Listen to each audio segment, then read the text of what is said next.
आयुर्वेद सरस्वती भाग 162 बस्तिर वाताहराणा वैद्य दिलीप गाडगे पुणे। तो पिछले 3-4 दिन में गुरुकुल वगैरह में व्यस्त था, तो वहाँ रेंज बिल्कुल नहीं है, इसलिए लेक्चर नहीं हो पाया।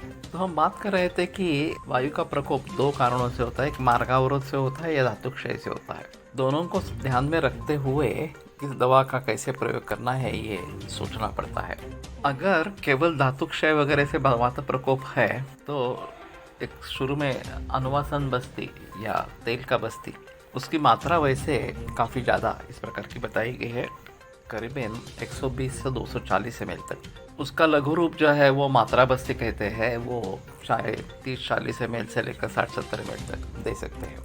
एक केस प्रता जोशी वैद्य ने बताई थी, जो धुले के ख्यातनाम वैद्य इस प्रकार के थे।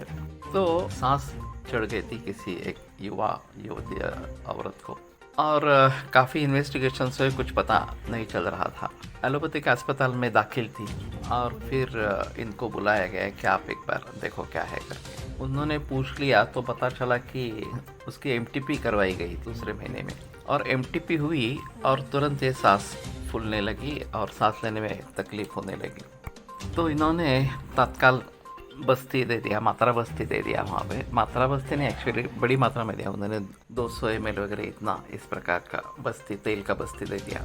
जैसे बस्ती दे दिया वैसे वो शांत हो गई और सो गई। अब सभी लोगों को लगा कि ये क्या हुआ, ये कोमा में तो नहीं चली गई वगैरह वगैरह इस प्रकार से। उन्होंने कहा कुछ भी नहीं। जब उसको पूछा गया तो बोली नहीं नहीं, मुझे नींद आ रही है, मुझे सोने दो, बाकी कुछ नहीं करना चाहिए। और फिर नींद से जब जगी तो ठीक थी, डिस्चार्ज लेके घर पे चली गई। तो ये धातुक्षयजन्य वात प्रकोप है ऐसा समझकर उन्होंने बड़ी मात्रा में अनुवासन बस्ती इस प्रकार की मात्रा में उसको बस्ती दिया और तुरंत उसका फायदा इस प्रकार का हो गया। हमारे क्लिनिक में एक उदाहरण हुआ, तो इस प्रकार का नहीं, थोड़ा अलग है कि हमारे यहाँ काम करने वाली एक रिसेप्शनिस्ट, वो कुछ मिक्सर पर काम कर रही थी और न जाने कैसे हुआ लेकिन इलेक्ट्रिक शॉक हो गया और पूरा हाथ जो है वो ढीला पड़ गया, उसमें जैसे कोई ताकत ही नहीं है इस प्रकार की स्थिति।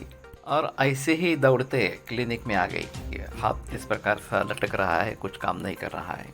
तो मैंने उसको तुरंत तेल का बस्ती दिया, लेकिन उसमें एक 8.0 भी डाला 10 ml तक, और एक 40-50 ml का तेल का बस्ती दे दिया। जैसे ही बस्ती अंदर गया तुरंत वो हाथ हिलने लगा और उसमें जान आ गई और वो ठीक हो गई।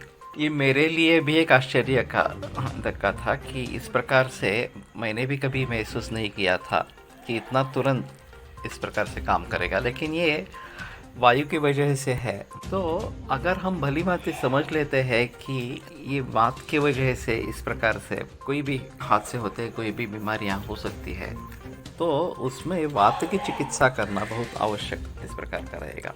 और चाहे बस्ती के रूप में दे दो तो एक अलग बात है, क्योंकि वो श्रेष्ठ है बस्तिर वाताहराणा में इस प्रकार से। लेकिन बाकी भी वात की चिकित्सा अगर करते हैं शमन के जरिए, पेट में दवा देके या स्नेहन वगैरह इस प्रकार से करके, तो भी उसमें राहत इस प्रकार की हो जाती है। तो वायु एक अहम चीज़ है, एक अहम महाभूत इस प्रकार का है।